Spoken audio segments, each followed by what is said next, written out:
I'm self-conscious. It all just feels like too much. You know, all of it. Too much information, too much stimulus, too much needing, too much feeling needed, too much pain, too much joy.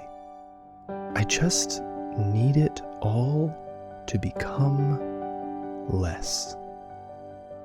More manageable. Like a bathtub.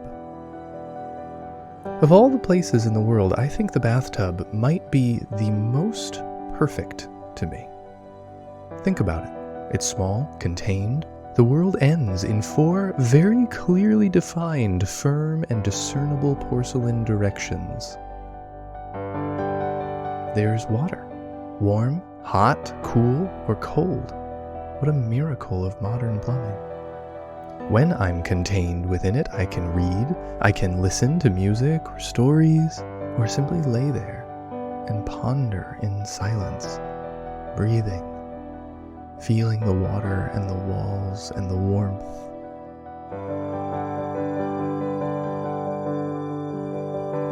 Where I end and where the world begins just doesn't feel quite so vast. The stimulus decreased, the pain and joy muted somehow.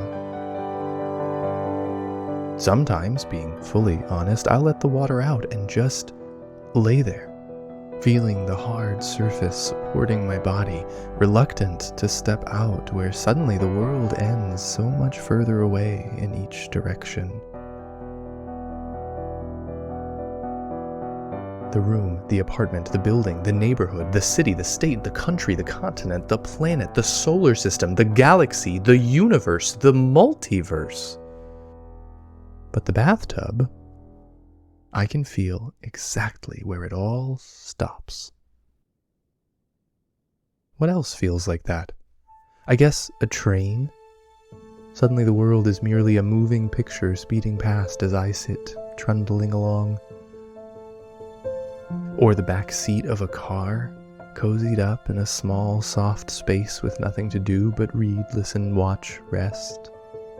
Perhaps alcohol or other consciousness alterers, comforting food, shrinking down my world to the glass or plate in front of me, the bar's gleaming surface or table's comforting sheen, or candlelight, with its distinctive magical capability of bathtubbing any space one might be in. So long as the sun has set, suddenly any room becomes as small as the sphere of light's discrete illuminative power allows for. Quite an advantage. But I suppose we do this in many different ways, making the limitlessness of it all more manageable, more bite-sized, such as subdividing up the great limitless expanse of time into centuries, decades, years, months, weeks, days, hours, minutes, seconds. It's not just to measure, but to parcel out, just a bit at a time, we seem to be saying to ourselves, not forever, just today, just this evening, just this next hour. We can't take it all in at once, so we subdivide and subdivide. You don't climb a mountain in one step, just one step at a time.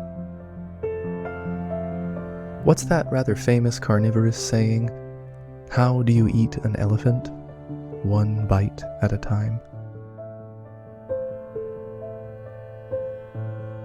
We have to, it seems, bend our creative force to the task of artificially limiting our experience of the grand all of it, lest we explode in the face of the sheer intensity of the perception of a world so many millions of magnitudes grander than the tiny pinprick perceiver taking it in. So, as for myself, I return to the clearly delineated boundaries of the bathtub and candlelight. Whenever possible, I can manage that. Managing. What a strange word to apply to dancing with the great magical mystery of this unfolding existential play. There's a story I heard once about a disciple and an old master. The disciple brought their cup to the master and poured the tea into it until it reached the brim and said, "This is how I feel. Full up, unable to take in any more. Yet I know I've only taken in such a very small amount. However am I to keep learning? My vessel categorically doesn't feel big enough to contain it all."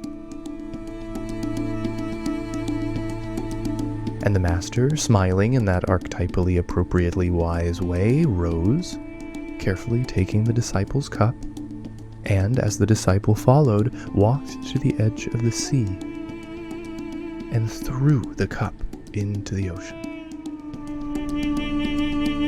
Something like that. It makes much more sense, it seems, to throw oneself into the immeasurable sea of existence, rather than trying to contain it all, manage it within our own tiny little finite minds. To stand beneath the great starry expanse of sky and to allow my consciousness to fall into it rather than trying to take it all in, as the expression goes. But sometimes it's still really nice to light a candle, step into a bath, bury my head under the covers, and pretend that's utterly all there is of the world. I don't know. What do you think? Contribute by visiting imselfconscious.com to join in the conversation. Music by Serge Quadrado.